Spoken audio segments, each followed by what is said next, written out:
প্রিয় ইসলামী ভাইরা, টুপি পরিধান করাটা হলো দাইমি সুন্নাত।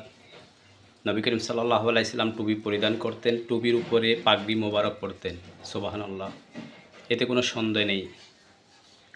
আজ আমাদের মধ্যে ইহুদি খ্রিস্টানের একটি চক্র চাচ্ছে আমরা যেন নবীজির এই সুন্নতের মধ্যে রহিয়াছে সিরাত।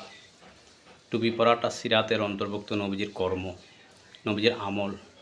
ইহুদি খ্রিস্টান চাচ্ছে আমরা যেন এটা আমলটাকে সরে দিতে, ওরা সফল হয়েছে। মসজিদের মধ্যে ইমাম সাহেবের পাশের মানুষ টুপি ছাড়া নামাজ পড়তেছে। ইমাম সাহেব নির্বোধ, হাত পা বাঁধা। কার কাছে?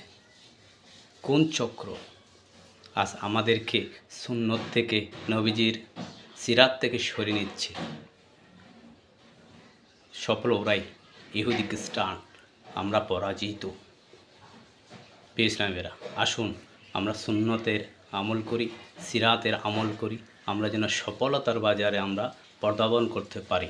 আমরা যদি সুন্নত ছাড়া, নবীর সিরাত ছাড়া কখনো সফলতা বাজারে যাওয়া, সফল হওয়া অসম্ভব, ইম্পসিবল।